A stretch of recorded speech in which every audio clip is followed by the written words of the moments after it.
Good afternoon, everyone. Thank you so much for coming on today's call. Today is July 10th. As you guys saw, the agenda for what we have going on here, I just had it up, and I will put it back on the screen here. Here we go. Module 4, we're starting Module 4 with our Master Class 2.0. We've gone through a lot of different things here, going into the second half. And as Brian and I were just talking about, this is last week was Hump Week. Just like hump day on a Wednesday, Hump Week is the actual middle of the year where we sit down, we recalibrate things, we look at all the different goals that we set in the beginning of the year, recalibrate where we are today, if we're on pace, off pace, what are some initiatives, new initiatives that we have to put into our business, what are some things that we wanted to do that we weren't able to do yet, what's working, what's not working. We have the keeps, the stops, the starts, and all the different things that we need to do in our business. So it's a big week this week, Brian, and a week that we always look forward to working with a lot of our agents and coaching members with, because it really makes a difference catching things now versus waiting until 2 or 3 months left in a year and you run out of time and you don't hit your goals, right? Yeah, Willie, and I think what we're finding out as 1099 independent contractors, you remember if you were W-2, you would have to do a semi-annual review or an annual review. And that's just basically taking the time, and we do it as a business as well, taking the time to look back at the first half of the year, compare your goals that you set out to do in the beginning of the year, see where you are, evaluate what worked well, what didn't work well for you, and what adjustments do you need to make so that you could finish the year off strong. Going into the second half, most people really tend to put this stuff off, and then at the end of the year, they look back and they said, oh, I didn't do this, I didn't accomplish this, I didn't do that.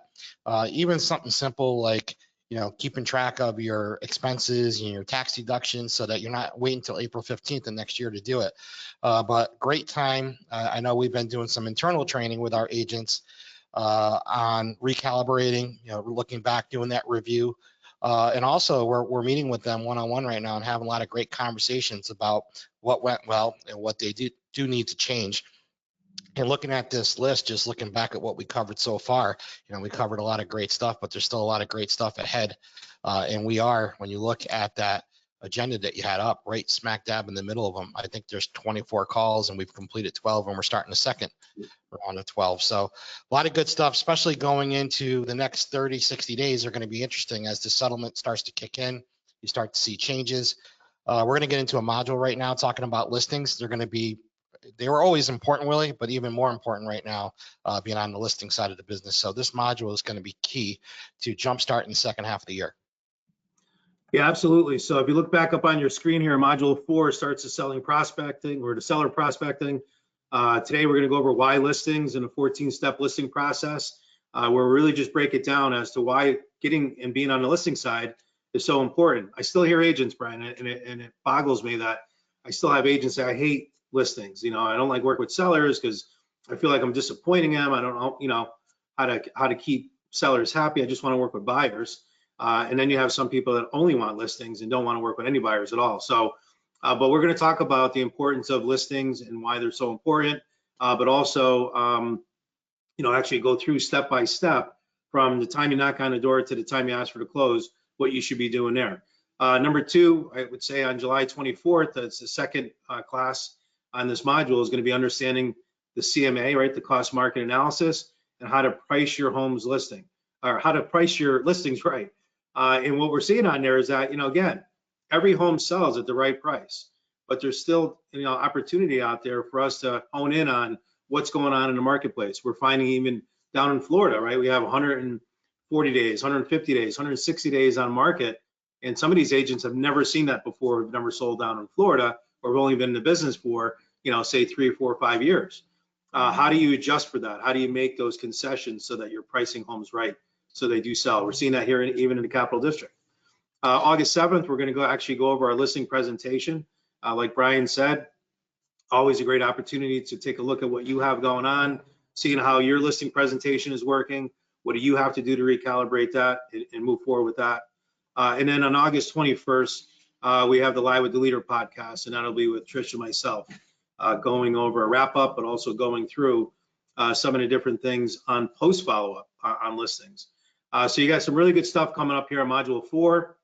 Then we'll jump into module 5 and 6, work with buyers. We're going to go through all the different changes that are going on with NAR and all the different changes that we're seeing in our industry. We're going to go over that.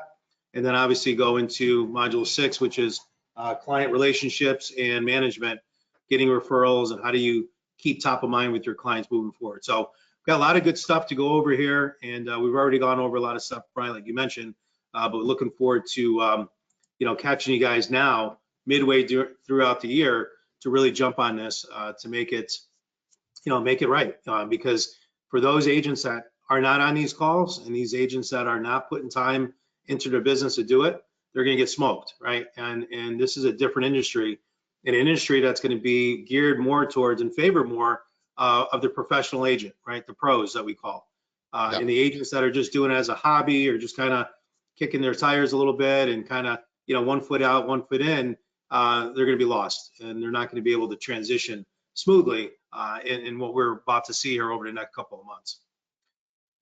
All right, Brian, anything else you want to say on that before we go into? Yeah, just touching a little bit on one of the things that we're going to talk about on our next call is pricing and seasonality. This time of year, a lot of agents make the mistake. It's almost like a science between having a conversation and positioning the seller to price it right and do what's in their best interest and actually finding the price that's right. The mistake that we see a lot of agents and sellers make is they're pricing off a hot spring market, and they forget in summer it tends to cool down. As you said, Willie, we've already seen it in Florida. Days on market go out a little bit longer. So you really want to be on these calls here so that you don't make the common mistakes of overpricing a listing and having it sit there and having it be an issue. So we were talking about it. It's top of mind right now because we were talking about it in training the other day.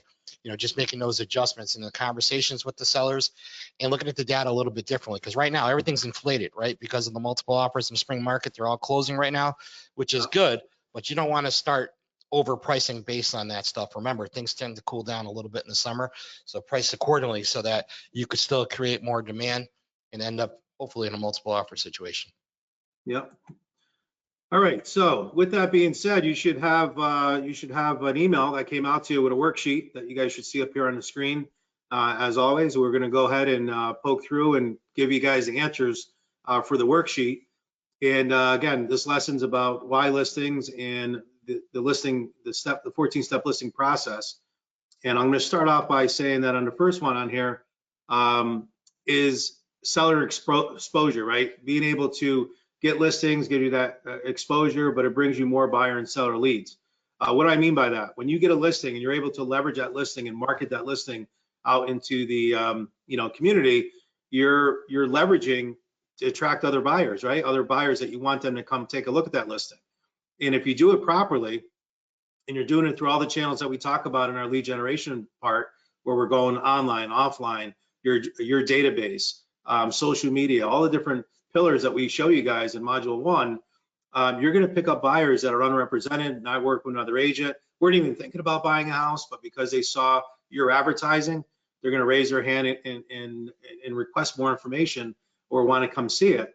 So it's going to give you more exposure by having listings. It's hard to do that with a buyer, right? You're not going to promote that you have a buyer, and you can do that, right? We talk about that with our buyer letter, but it's a lot harder to expose yourself to business when you're working with a buyer versus leveraging the benefits of having a seller and being able to get that listing out there. Listings also are used as a marketing vehicle to market yourself, and kind of goes hand in hand with number 1 there, where not only do you get the exposure, but you're also getting that vehicle to bring those customers in. So you can get seller listings by marketing to neighborhoods or marketing to, if you're going to do an open house, invite the neighbors to come to that open house, invite your database to come to that open house. But it's a great vehicle for you to leverage to get more listings and to market yourself personally. Each listing should produce a minimum of 1 qualified buyer. If you market and do the things that we said, and you do all the different things, if you get a listing and you do all these different things to market that listing, right? Postcards, online, offline, social media, videos, open houses, inviting neighbors, all those different things, you're going to pick up buyers. And at a minimum, you should be able to at least close on that. So when you're doing your forecasting and you're doing your goals for the year, and you say, geez, I want to have 12 listings that I want to take, 1 a month, then there's no reason why you shouldn't have 12 buyers to go with that, making it 24 sales. If you, again, leverage that listing properly.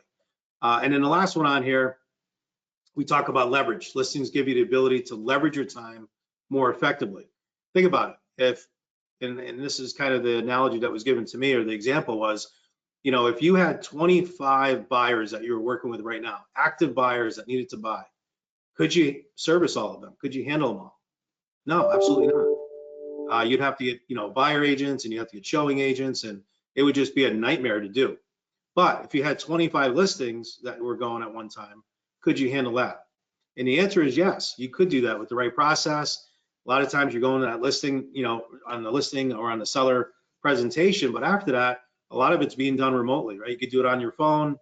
You can handle buyer information or inquiries. You can handle, showings, right? You have a lot of listings that you have out there that are being shown by other agents in the MLS. But you can definitely leverage your time more with listings than you can on the buyer side.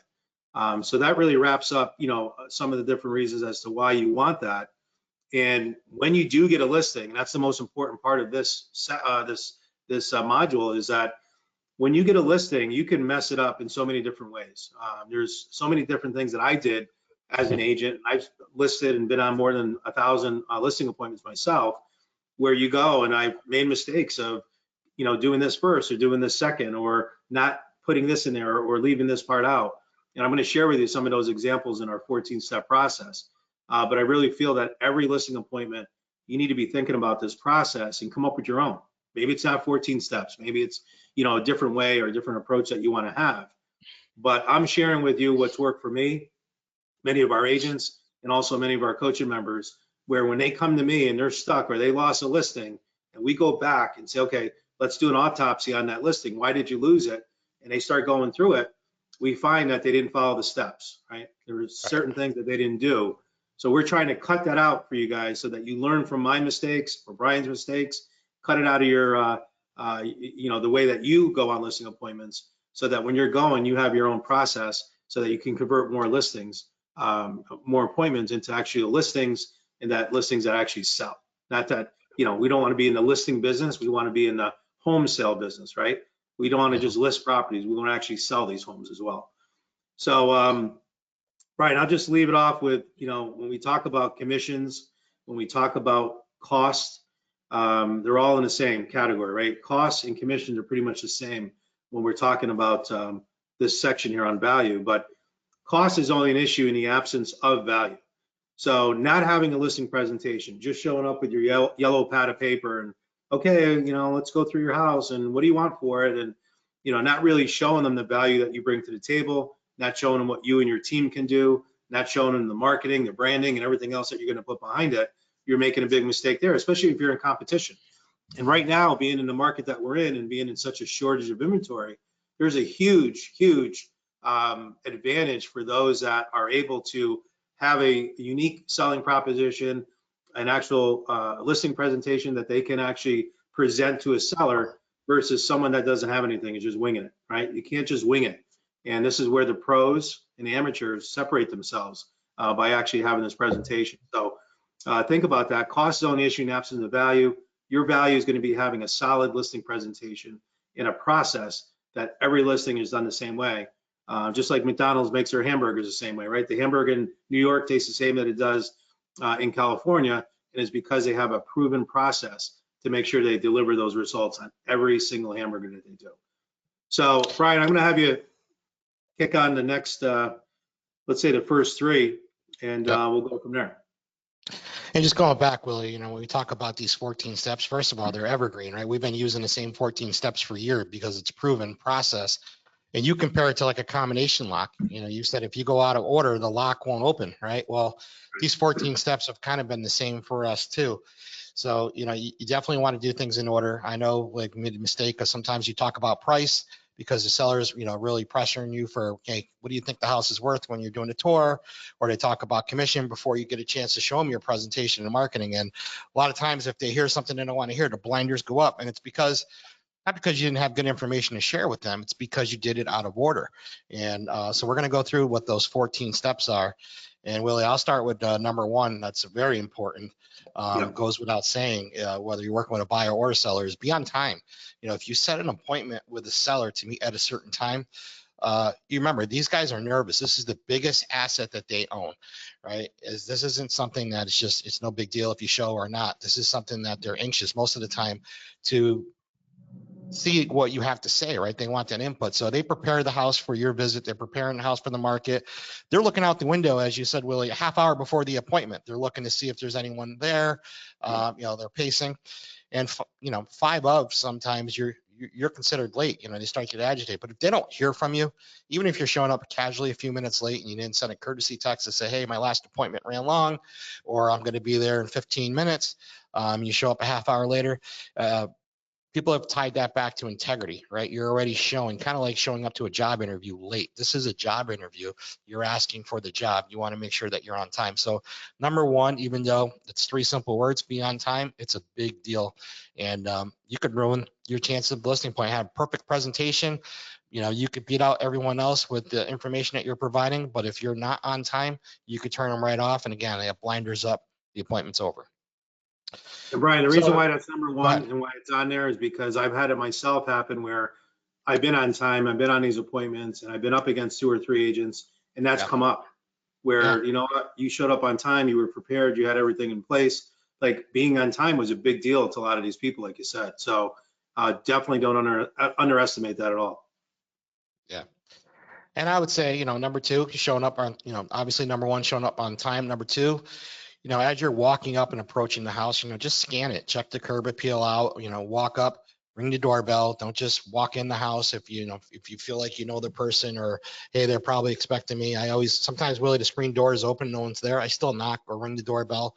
Right. And then when the person comes out, it's important, again, to show confidence. And you do that by shaking their hand, introducing yourself, asking their name, just confirming their name, and looking them straight in the eyes. Sometimes the high S personalities, if you're a shy person, you tend to say, hey, how you doing? You look away. Again, you want to show them that you're trustworthy, and that's been something that has been studied, right? If you look someone dead in the eyes, they can trust you and they can tell whether or not you're being honest or not. And sometimes if you're shifty or you're looking away, something that's as simple as that, Willie, can make the person feel like, what's this person hiding from me, right? Are they not, trustworthy? So you want to make a good first impression. You want to knock on the door. When you walk in, you don't want to just walk through their place. Like I said, most sellers are preparing their home for sale. You want to just assume to take your shoes off. Just say, where can I leave my shoes? Right here. If they tell you, oh, don't worry about it, don't just walk through the house. Make sure you take the time to wipe them and say, okay, and walk through. But the important thing is just to ask. I know that sets off a lot of people right away. And again, Willie, we're talking about first impressions. You could have the best, sales record, sales presentation, and these little 2 things here, your time and the way you introduce yourself and walk through their house can, first impression can ruin the appointment right from the jump. And then number 3, Let me just add something. go ahead. Let me add something on that, because I was just trying to think of myself, and I always bring it up. But if you're going to go on a listing appointment, especially, it goes for both men and women, but especially for women, if you're going to go and you have high heels on and you're going to be walking around and you're going to go on your bare feet, make sure, bring booties, bring socks, do something like that. Sometimes walking around, it could be a huge turnoff to some people, especially I've seen it with sellers that have this OCD about their carpets and about their home, especially, if you don't properly take care, there's been situations where I've heard, right? God, her feet were nasty. They were walking to my house. Like, cover that up, do something with that. I'm giving you guys great advice here.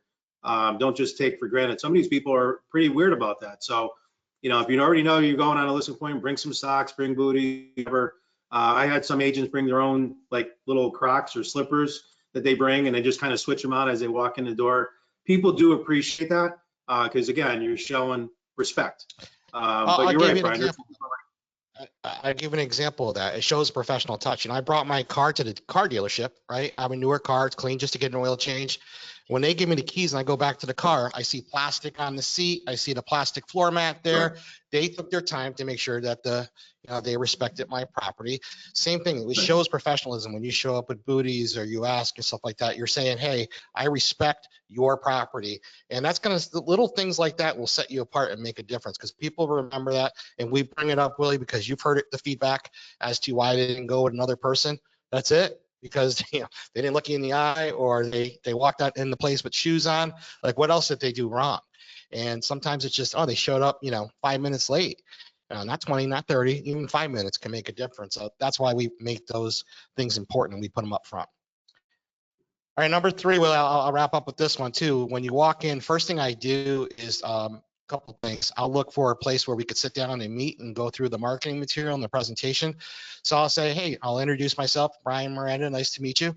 You have a lovely home. I'll compliment them. Is there a place where I could set this up? And then I'd like to get a quick tour of the home. And typically I look again for a dining room table, kitchen table, somewhere is going to be convenient for the decision makers. Notice I said decision makers, not sellers. You want to make sure all decision makers are present, are going to be able to sit down with me and hear the same information I have to share. So what I'll do, Willie, is I'll plug in my laptop or an iPad, whatever you use. Even if you have a folder with information, set it down in that spot, have it ready so that when the tour is done, you can go right into presentation mode. So what I'll do is I'll power up the laptop, I'll open up the PowerPoint, I'll put it to the first slide, and then I'll say, all right, that's set up, great. Can we get a quick tour? And I'll let you take it from there, Willie. All right, number 4, and this is a big one right here. Ask the seller for a quick tour of their home. Keyword being quick, right? You don't need an hour tour of their home. But hey, let's just get a quick tour of your home. Important. Why? Because a lot of times I've seen agents sit down at the table, never even go through the house, and they're already talking price. Like they didn't even walk through. They didn't even walk through the property, right? So that's been a huge turnoff. And again, guys, everything I'm telling you right now is examples of real life situations of what sellers have said why they didn't go with an agent.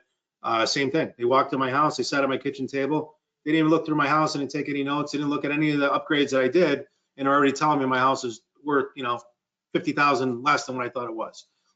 So they get really turned off by that. But number 4, ask the seller, get a quick tour of the home, but bring a notepad. I don't care how big or small it is. Bring a notepad. If you don't have one, rip a piece of paper off, before you go on. But the big mistake I made, and I lost a listing because of this, I went through the house.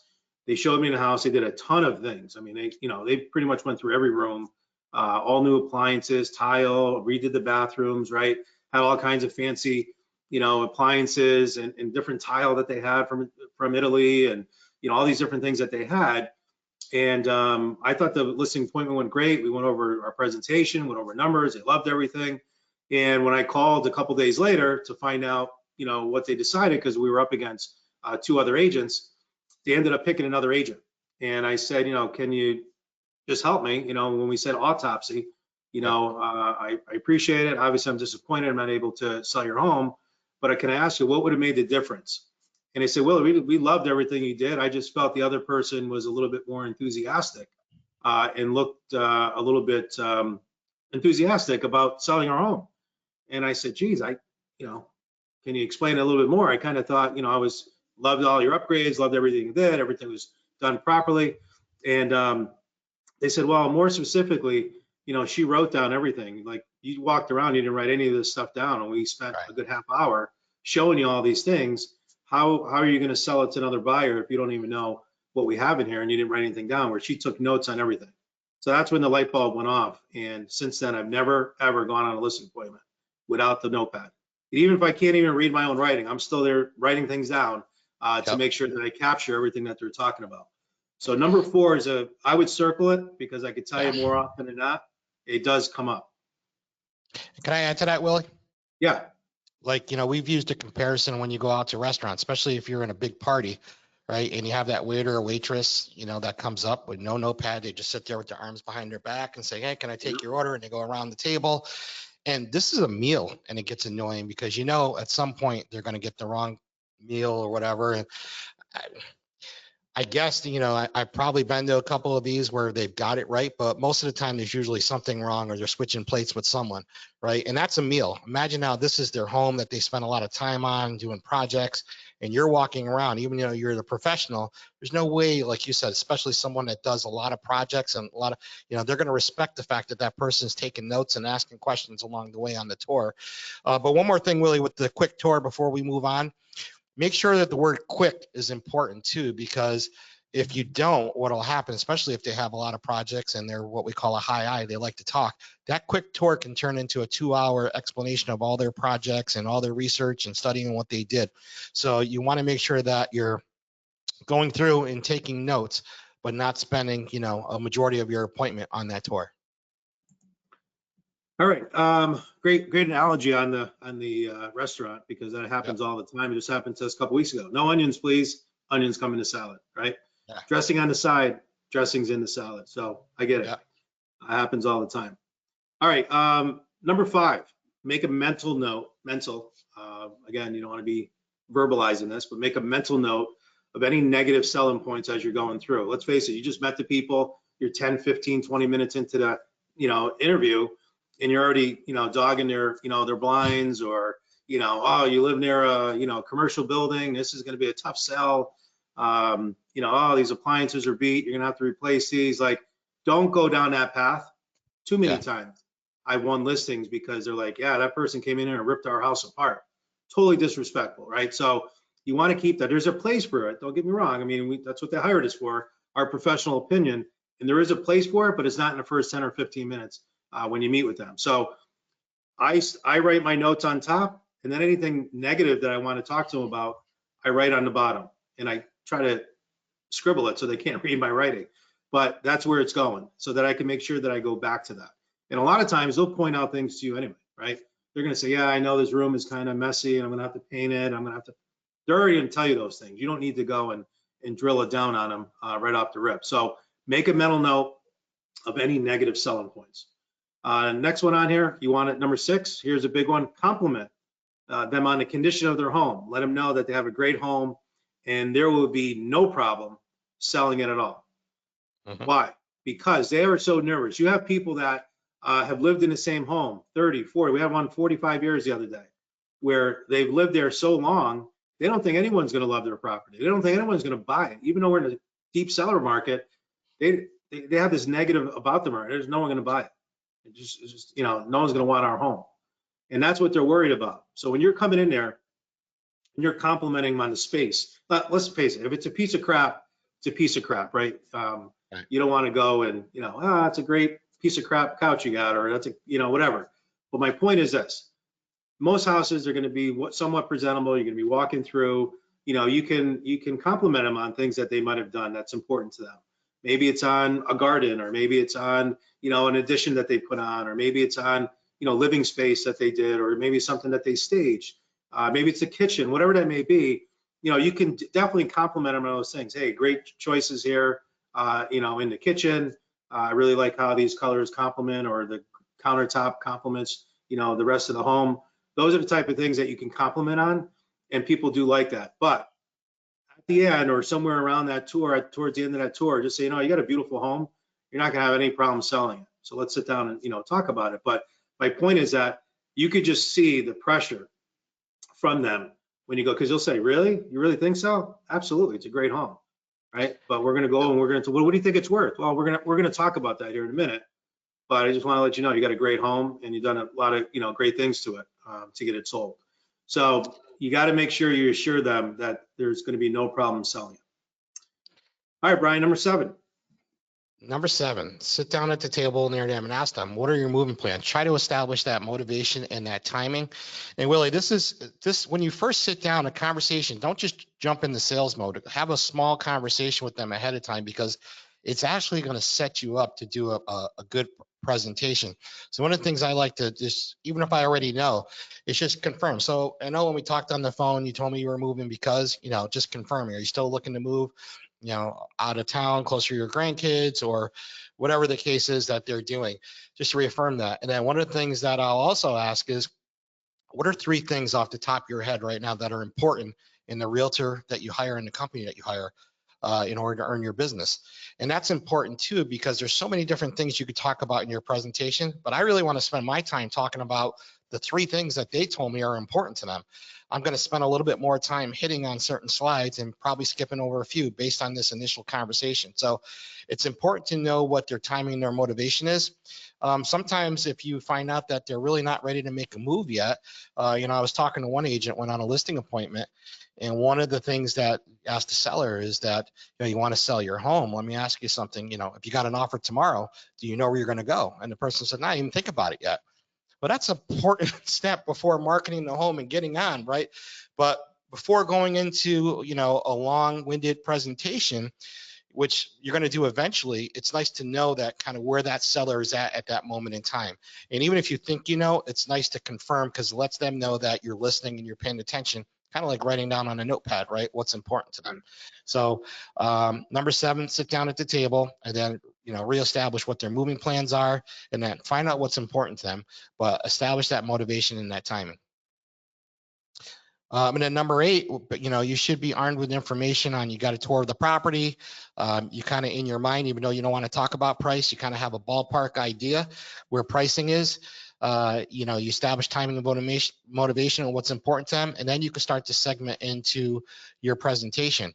And in the presentation, well, I don't know if we're going to get into the presentation on this call right now, but, you know, we talk about location, we talk about condition, we talk about price, we talk about marketing. So let me talk to you a little bit about the marketing and what we do in our processes, and then we'll get into the pricing conversation afterwards. So you're kind of setting them up already as to, you know, we're going to talk about marketing and educate you a little bit on what's going on and what our process is as a company.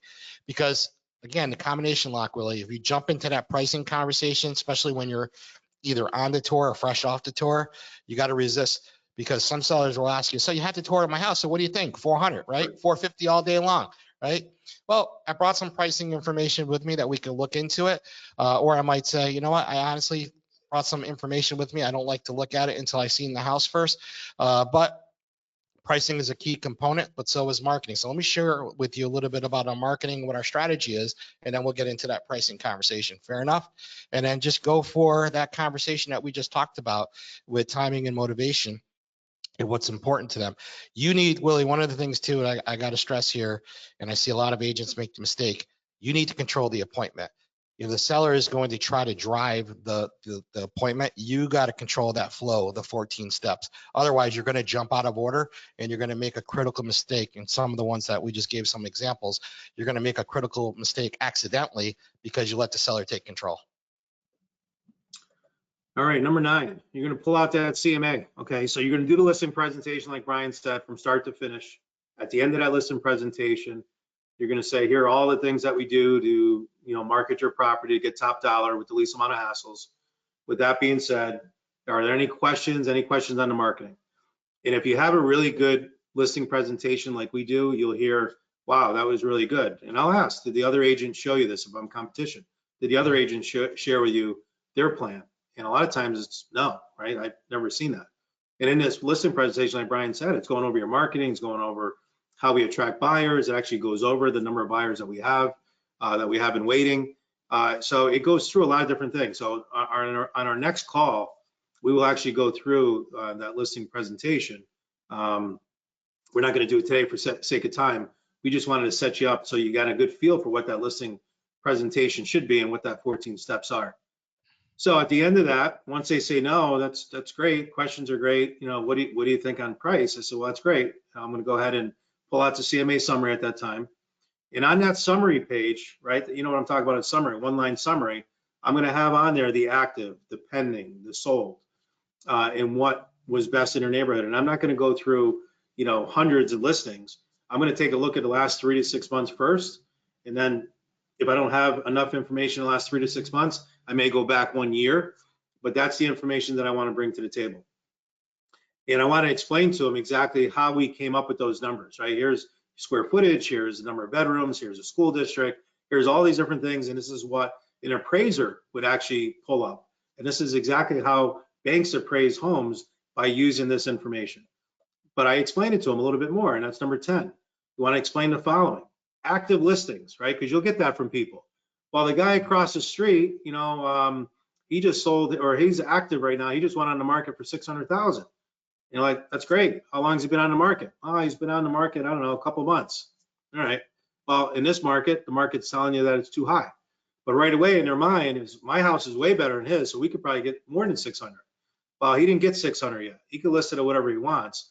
But active listings, I let them know, these are homes that that your home will be in competition with, but we call this fantasy land. What I mean by that is that sellers usually overprice, especially for sale by owners. They can put whatever number that they want on it. So it doesn't matter what it's actively listed for, it's really what it closed at, right? So Active listings we consider to be, competition, and that's important for us to know so that we can be better than the competition and be able to look at all the different benefits and all the different criteria of each home to see which one is better. Now, B, pending listings. We like to look at pending listings. Why do we like to look at that? These are homes that are currently under contract. So basically, we take a look at, here are the active listings, but here are the pending listings. And why it's important is because we could see the last price that was on that home, because this home might have started at 600, but then they reduced to 575, and they went to 550, and then at 530, they ended up pending it, and a couple days after it went to that price. So the market's saying that at 600 or 575 or 550, it was too high, but once they got it under that 550 mark, they were able to get a buyer to actually buy it. So that's more than likely what the market value is, right? Because your home is only worth what a buyer is willing to pay. Remember that. When you're talking to sellers, let them know that the market, doesn't matter what I say, doesn't matter what you say, doesn't matter what even an appraiser says. Your home is only worth what a buyer is willing to pay in today's market. And this is a great indication of what that last listing was, or what that listing was priced at when it actually went under contract. But with all of that, the third one on here, or C, close sales. This is the reality, right? This is the only thing that appraisers look at. These are homes that officially close, and this is the best way to determine the market value of your property. So we want to get those closed. So that's when, you explain to them exactly what's going on, and you're going to hear things like, well, the guy down the street sold for 625.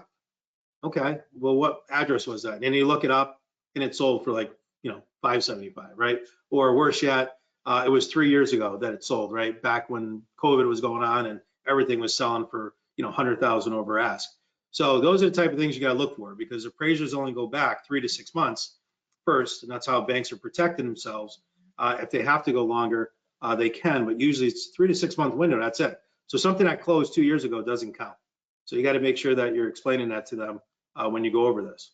And then the last piece on here that I'll talk about anyway, on number 11, is I want to select 4 or 5 good comparables, right? Same like, kind, quality, same type of style, school district. You want to look at age of the home, a lot of the amenities, right? You want to try to keep it as close as you can, if available, but you want to really knock it down to 4 or 5 homes which have closed and that match your seller's current home. You want to review all the features and the benefits of these closed homes. Like I said, square footage, sales price, days on market, number of bedrooms, baths, etc. And you want to really go through that and show them, here are different homes, right? Like, you're just the messenger. Here are all the different homes that are sold, right? So if this buyer, well, I should say seller, is looking for a number, or might have said something to you on the phone or whatever, that's all irrelevant. Like, you just want to show them and be the messenger of, like, here's what the market is showing us on what's closed here. And Brian will get into a little bit of how you determine what they're thinking in their mind after reviewing some of this information. So Brian, now we switch over into number 12. Yeah, so what you want to do is, after sharing that information, and it's always nice to put it up on the screen so they could see it, and you explain clearly what those houses in the area. And Willie, one of the things that I picked on through the years and noticed is sometimes sellers think that houses in the neighborhood sold for more than they actually did, right? Well, I heard the neighbor got $350,000 for their house and mine's worth $375,000. But then when you look at the MLS and you print out, you saw that the neighbor actually closed for $335,000, right? Maybe they had a concession in there, or they were asking $350,000 for it, but that's not what they actually closed at. So you want to look at that data and let them see it, let them review it. And number 12, you can say to the seller that now, after looking over these recent home sales, we can see a range. You always want to give them a range, right? Going from 300 to 350, the lower one went here and the highest one went here. Where do you feel your home should be priced based on these current home sales? You never, ever, ever want to be the first one to say, I think your house should be priced at X, because if it's a number, which more than likely, a majority of the time, they're thinking of a higher number than you are. Again, you become now, it's you against them, right? And you're not the one buying the house. You're sharing the information. Like you said, Willie, you're a messenger. And, I just shut up, say, basically, what do you think, after looking at this data, what do you think the house should be priced at? And especially if you're dealing with more than one seller there, let them discuss it amongst themselves. And they might come back with something like, well, that's why you're here, right? Or they might throw a number that's higher than what's showing there. And it's okay to say, hey, you know what? If anyone can get you that amount of money for you, I know our marketing can, but looking at this data, this is the same data that I know a bank appraiser is going to be looking at. How are you coming up with that number? And more importantly, if I get you under contract on this, even if we have a well-qualified buyer with an 850 credit score, 6-figure income, 3 or 4 weeks from now, the bank is going to ask for an appraisal, and they're going to look at the similar data that we're looking at right now. And then I'm going to have to come back to you and said, the deal's off, the buyer's backing out because the property didn't appraise.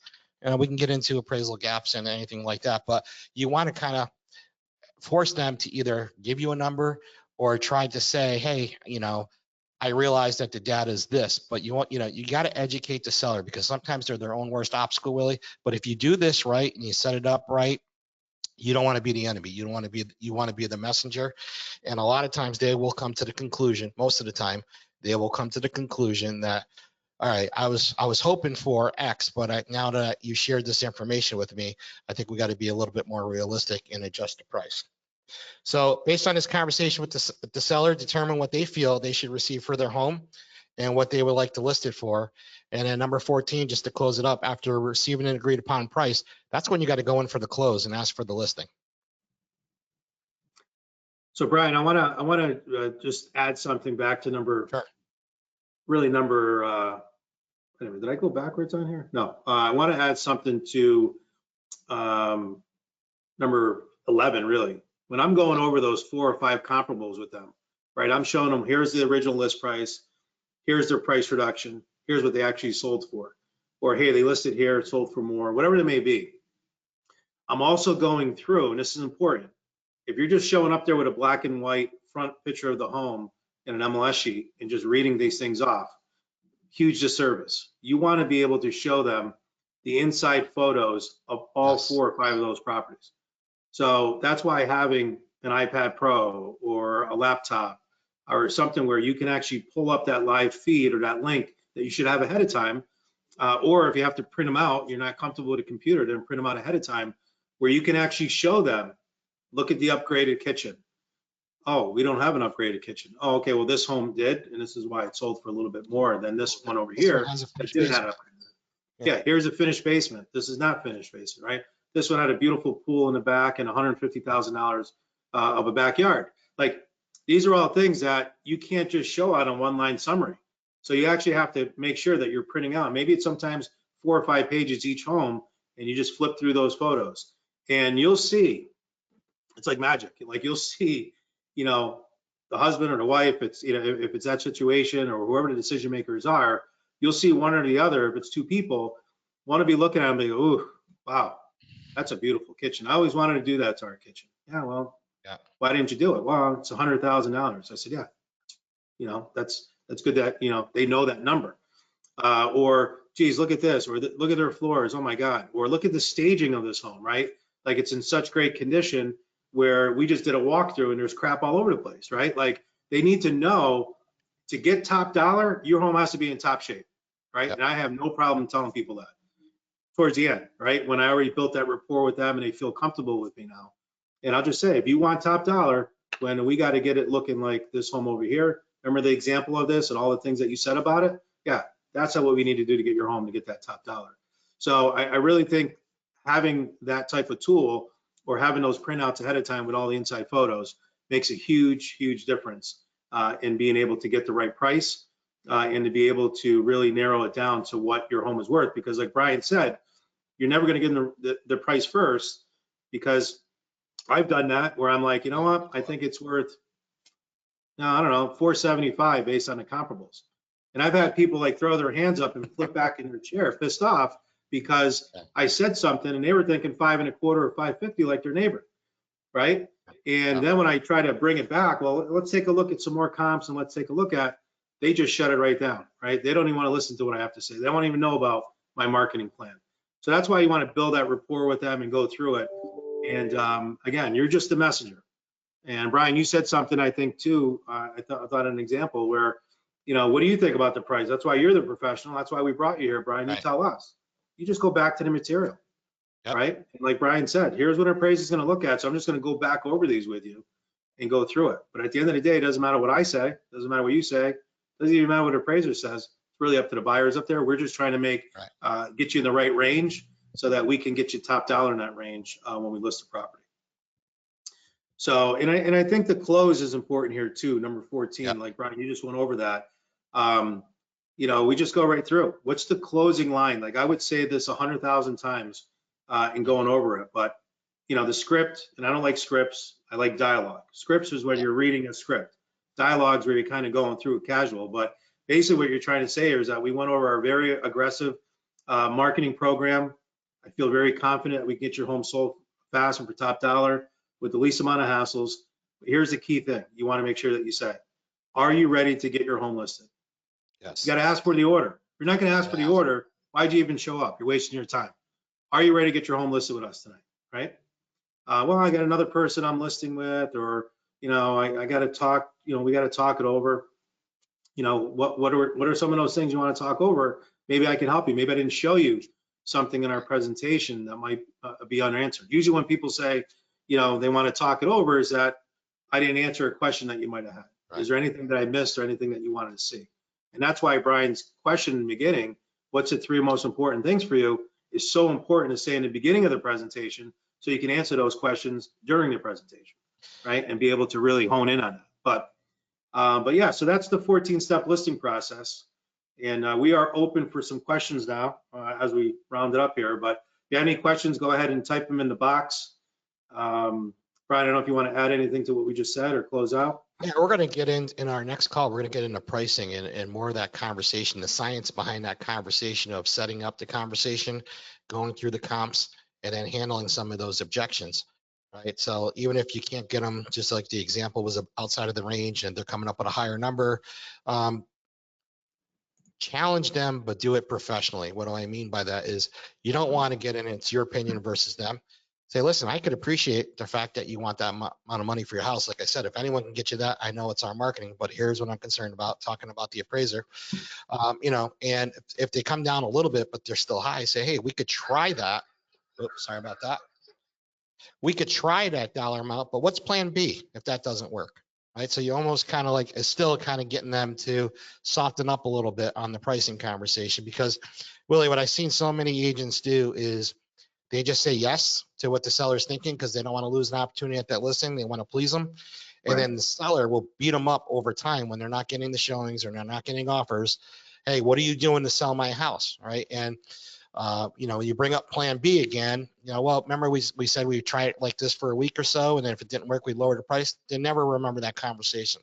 So you want to make sure that you're staying true to yourself. If you believe that, you know, they're priced too high, don't just say okay and go with it. You know, don't be afraid to push back a little bit and try to use some dialogue to get them back into a range where they need to be. You know, like saying what's plan B, or, you know, bring up the appraiser, blame it on the appraiser. Again, say, you know, but let them know that you're confident you could sell it, but they got to work with you. It's got to be priced right. All right, here's a couple questions on here. Is there a handout? Yes. If you didn't get it in your email, check your spam. But if you are registered for this call, it went out to the email that we had. If you've changed brokerages or changed emails, then I would say email us back off a prior one and update your email, and we'll get that taken care of for you.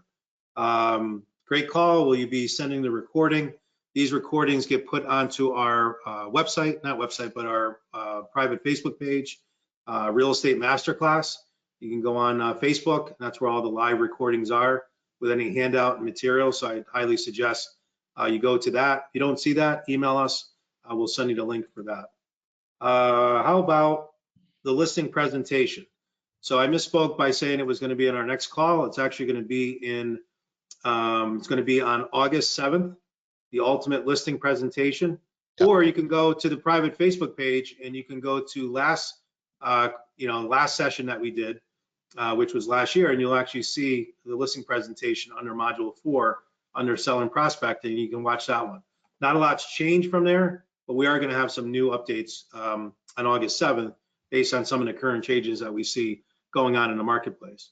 So, but next week we're going to go over understanding the CMA a little bit deeper, pricing your listings right. So we'll go over kind of similar to what we talked about today, but actually go deeper and actually show you guys some examples.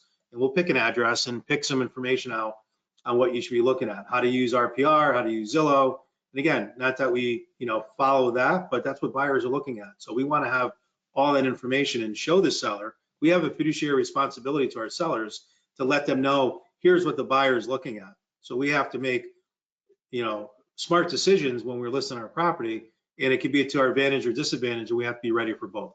So that's going to be going on next week or 2 weeks, July 24th, and then on August 7th, we'll do the listing presentation from there. So, so that's that question. These are such good topics, tips. Thank you. And then another question here. What if you can't agree on price? So Brian, you want to take a shot at that? What if you can't agree on price? Yeah, it's just like I just said, you don't want to make it you against them. Just the data speaks for itself. And you want to explain to them and say, I've had this before. I said, listen, I agree with you. You have a great home here. Again, I'm complimenting them. If anyone can get it sold for that amount, it's our marketing. But here's my major concern. I've seen this happen too many times. It's true. We have seen it happen. I'm not lying here. Is that, you could have the best buyer in the world saying, hey, I'm willing to pay that price right now, and they'll agree and come to terms. But a few weeks down the road, when the bank sends out that bank appraiser and the numbers don't line up because they're looking at the similar data that we are, we're going to have a problem, right? Well, then, the alternative would be a cash buyer. In my experience, Willie, I don't know about you, but most cash buyers are investors. And even if they're not investors, cash buyers usually want what? I'll say that to a seller. I say, what do you think a cash buyer is usually looking for? They're usually looking for a deal, right? So they're not going to pay top dollar. I'm not saying that's impossible, but it's going to be a little bit more challenging to get a cash buyer to pay top dollar above market value. Usually most people have excess cash enough to buy a property in cash. They're pretty savvy too, knowing what the market is. So those are the conversations that you have with the sellers. Again, I don't challenge them, and if it's within reason, Willie, try to work with them and say, okay, you know what, we could try that. I just want to be clear that my concern is these comps don't support it, but I work for you. What's plan B? That's plan A. What's plan B? But if they're too way off, Willie, I think it's unethical to agree to, for example, if you're off 100,000, if they're asking for 100,000 more than what the cops show for, I think it's unethical to take the listing. Matter of fact, I've seen it set on professional standards where there's cases, the sellers will come back and put a complaint in against the realtors. They list my house way too high, and they advised us and they guide us. They forget these conversations. So you really want to avoid a situation where they're going to blame you for their house not selling if it's overpriced. So pricing conversation is huge, very important. And like I said, it's a science to it, but you don't want to give in to the pressure of losing a listing to a seller. I ultimately try to do everything to secure a good listing.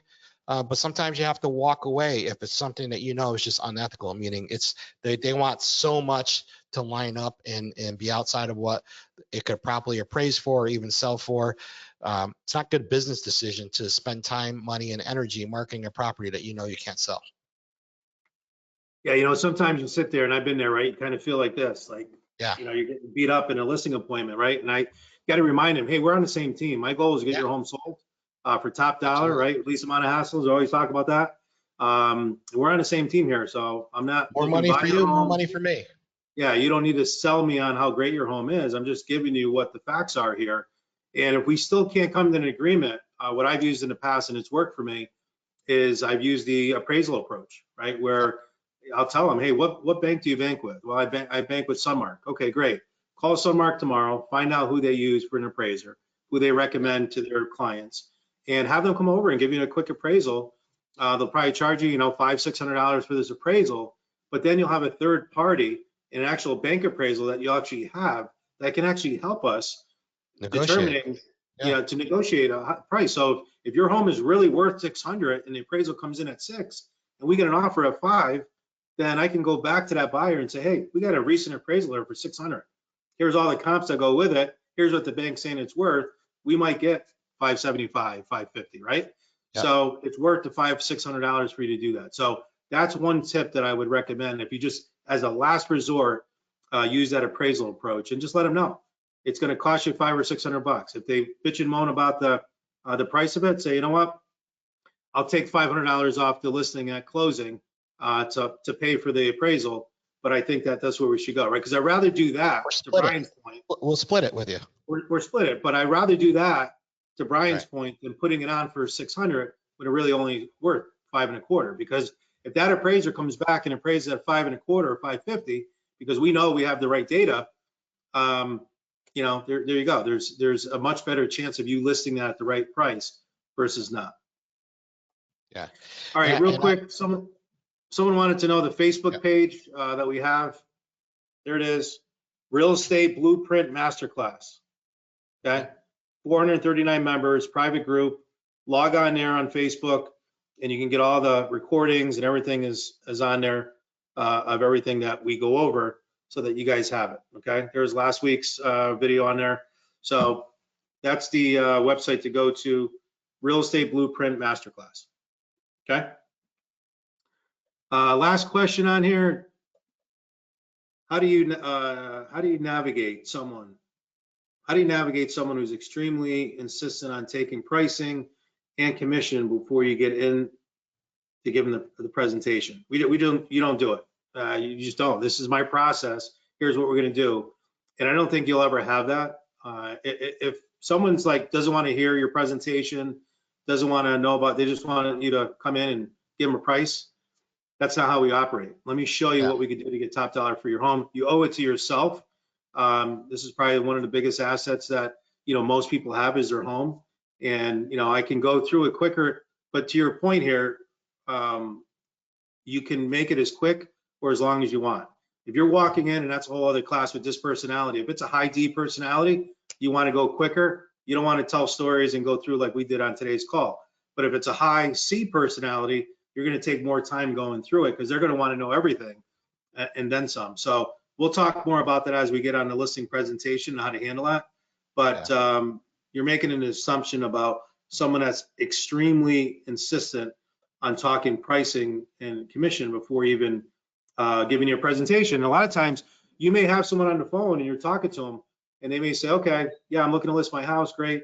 What are you going to list it for, and what's your commission? I don't know. I haven't seen your house yet. Yep. Well, how much is your commission? I don't know. I haven't seen your house yet. Well, what do you think it's worth? I don't know. I haven't seen your house yet. You looking to sell your house? Yes, great. Why don't I come over and take a look, and I can do that for you. So you never give them information on your commission over the phone, what you're going to do to market their property. That's another big one. What are you going to do to market my property? I don't know. I haven't seen it yet. We do a lot of different things in marketing. I have a lot of different approaches, but until we see your home, we can't really determine what's the best direction to do until we see it, right? And then close for the appointment. And Willie, that's why I was stating earlier, you know, you have to keep control. If you let the seller take over, that's what's going to happen in that situation. And think about any other professional environment that you're in. When you go to see your accountant at the end of the year, do your taxes, you don't tell them, pull up this spreadsheet, do this, do that, right? They have their own process, they control, and they'll ask you for the information, and they'll share with you what their process is, right? Don't be afraid, like I said, to keep control and keep the seller in check and keep the conversation flowing in the right direction, because it is very easy to go off the tracks and let them take over. And again, Willie, it only leads to fatal mistakes. All right, good stuff. All right, well, in closing, I will tell you that this is a great transition. Hump Week is a great transition going into the second half of the year. This is where we separate the pros from the amateurs. So next in 2 weeks on July 24th, understanding the CMA, pricing your listing right. Make sure you get that in your calendar, 1 o'clock Eastern. We're going to be doing that, and we'll break down all this stuff for you on July 24th on how to exactly price, because the market has shifted. Florida's already seen it, and we're starting to see it now in upstate New York. Homes are staying on the market a little bit longer. If they're not priced right, they're going to be gone. So we'll see you guys on July 24th. Brian, as always, thank you very much, and we will talk to you guys soon. Take care. See you guys.